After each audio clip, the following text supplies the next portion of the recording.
This is the MCTV Weekday Update. Hello and welcome to today's edition of the MCTV Weekday Update. I'm Gloria Ogletree. And I'm Tanner Tate. About 900 people took part in Raider Fest at the Rec Fields Friday evening. The night was filled with live music from the Almost and featured free food, t-shirts, games, and an 80s-themed costume contest. Reporter Michael DuPont II takes us there.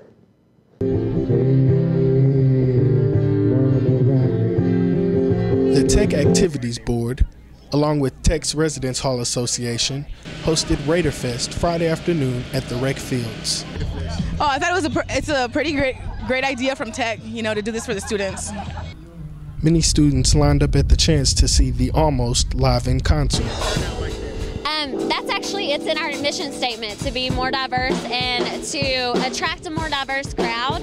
So I'm really happy that it has. It's hard to get a band to attract a diverse crowd. Students of many different backgrounds gathered to participate in the numerous events offered by RHA and TAB. Basically, RHA is in charge of the inflatables, the food, the henna art tattoos, caricatures, photo booth, all that stuff.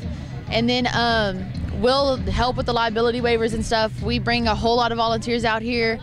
While fun was a point of emphasis, the organizations also made sure the events were safe for students.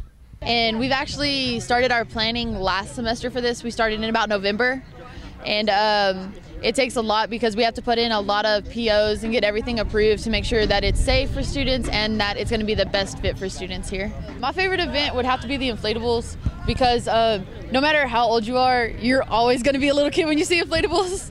You turn into like an automatic 5-year-old. For The Hub, this is Mike DuPont. Students, faculty, and staff are competing to donate the most blood this week for the Battle of the Residence Hall Blood Drive. Reporter Corley Peel is on site at Chitwood Weymouth to tell us more. Corley? Hey guys, as you can see, the blood drive at Chitwood Weymouth is currently going on behind me. I'm here with Zoe Chang, who's the Residence Life Coordinator. Can you kind of tell me what's going on here today? Sure. We are competing in an event called Battle of the Halls, and it is an opportunity for residents to donate blood in the comfort of their home and kind of give back to the community without having to go anywhere.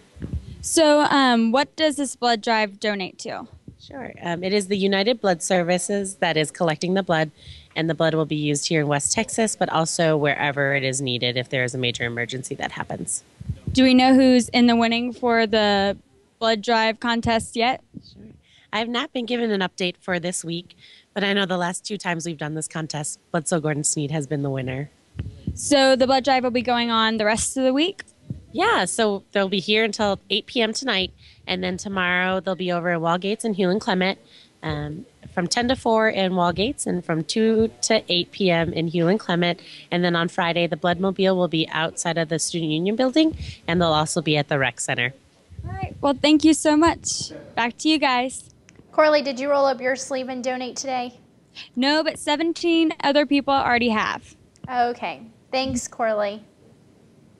The nation was shocked when bombs exploded at the end of Monday's Boston Marathon. 3 people died and more than 170 were injured by the 2 blasts. Though Texas Tech is far from the scene of the tragedy, reporter Andrew Nepson found many students emotionally affected by the event.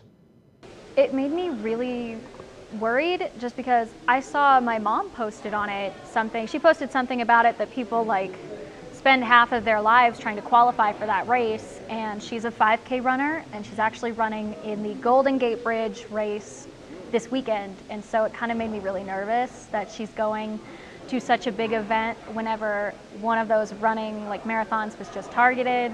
You would never think that that's what somebody would target, is just a fun run for something like a fundraiser, something that's supposed to be really just entertaining. My initial thoughts, I thought it was pretty much bullshit because I love my town.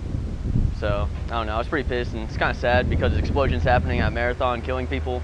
It's a pretty big deal. Only knows the motivation for it. I mean, all these people who are in the prime of their lives and working on physical fitness, and that's all they want to do. There was no political standing for any of this. There was no rhyme or reason to it. It was just messed up. The bombs were so crappy, And I think if like Al-Qaeda was going to do this, they would definitely have a real bomb to like put some damage in people.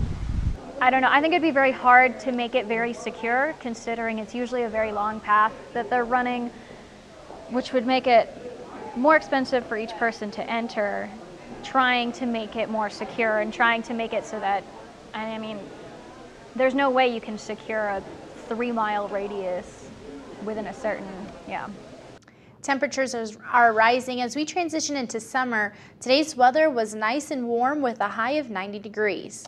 But the temperatures are about to fall like a roller coaster tonight.